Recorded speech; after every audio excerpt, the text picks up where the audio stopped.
Muy buenas familia, hoy vamos con una receta de merluza, con una salsa de mantequilla espectacular, perfecta para sorprender a todos en Navidades. Vamos con ella.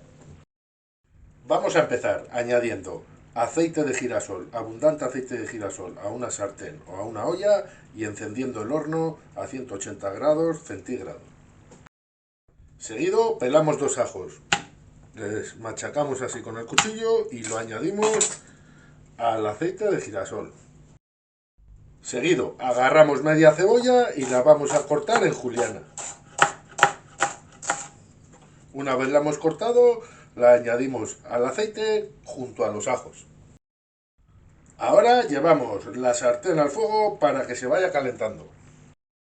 Cuando nos empiece a hervir el aceite, con la cebolla y los ajos, agarramos dos patatas, las pelamos y las vamos a cortar en rodajas. Y aquí el grosor, el que vosotros y vosotras queráis. Una vez las hemos cortado en rodajas, las añadimos a la sartén con el aceite y la cebolla del ajo, le bajamos el fuego a un fuego medio un poquito alto y dejamos que se nos terminen ahí de cocinar las patatas. Bien, un consejito. Cuando añadáis la última rodaja de patatas al aceite, añadirle una pizquita de sal al aceite de las patatas. Bien, cuando veamos que las patatas ya empiezan a estar tiernas, sazonamos nuestros trozos de merluza y la llevamos al horno para que se cocine completamente. Y mientras tenemos la merluza en el horno, vamos a picar un diente de ajo finito finito. Y una vez picado el ajo, cortamos media cebolla en juliana finita, lo más finito que podáis, siempre con cuidado de no cortarse.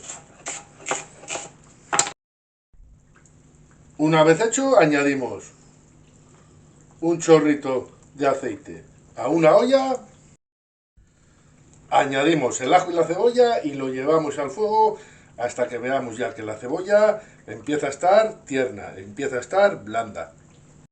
Una vez hechas las patatas, apagamos el fuego y las reservamos. Una vez ya esté blanda la cebolla, le añadimos 70 gramos de mantequilla y fundimos la mantequilla en un fuego medio. Y una vez hemos fundido la mantequilla, le añadimos un buen chorro de nata y lo llevamos al fuego que se caliente todo bien en un fuego medio. Cuando nos empieza a hervir la salsa, la dejamos 3 minutitos. Con el hervor la colamos y la pasamos a una salsera o a un vasito que tengáis. Y una vez ya tenemos colada la salsa, vamos a emplatar el plato. Empezamos poniendo una capa de las patatas panadera y el aceite que os ha sobrado, os podéis hacer una tortilla de patatas espectacular. Seguido apoyamos nuestra merluza encima de las patatas. Por último nos queda salsearle con nuestra salsa. Añadimos la salsa así por arriba. Añadir un poquito. Para eso hemos puesto en el salsero, para que luego él o la que quiera más salsa se pueda echar más. Y le terminamos espolvoreándole así un poco de perejil fresco, recién picadito. Y ya lo tenéis listo para comer. Dejadme un like, compartirlo con amigos y familiares. Un abrazo y nos vemos en el siguiente vídeo. Hasta la próxima.